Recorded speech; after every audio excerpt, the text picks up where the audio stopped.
To regain awareness of being and to abide in that state of feeling realization is enlightenment. When you say being, are you talking about God? If you are, then why don't you say it? The word God had become empty of meaning through thousands of years of misuse,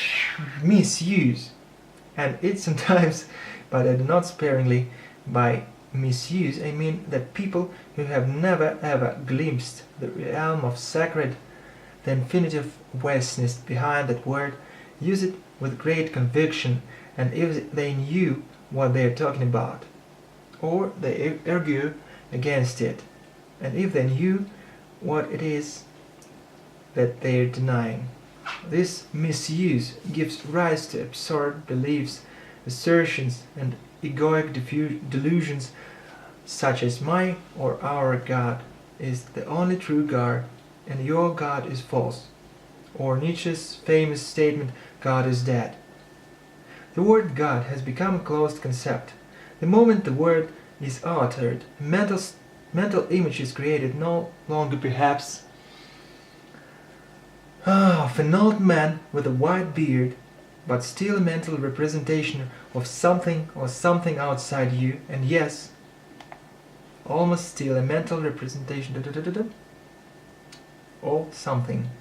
Neither God nor being nor any other word can define or explain the ineffable reality behind the world.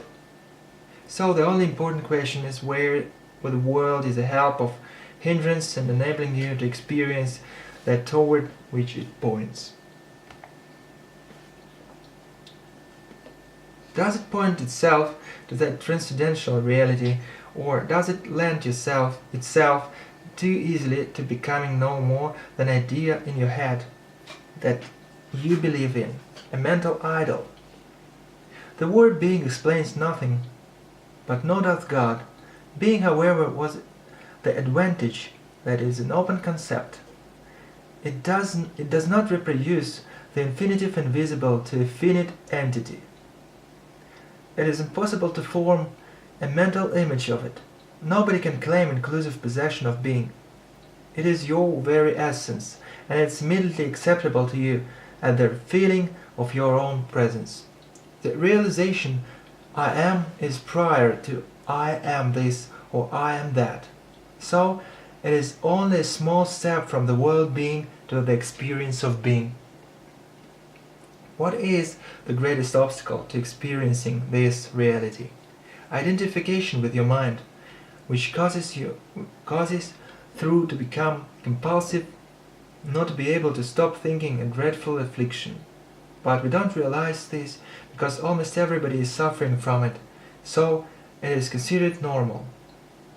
This incessant mental noise prevents you from finding that realm of inner stillness that inseparable from being. It also creates a false mind-made self that casts a shadow of fear and suffering. We will look at all that in more detail later.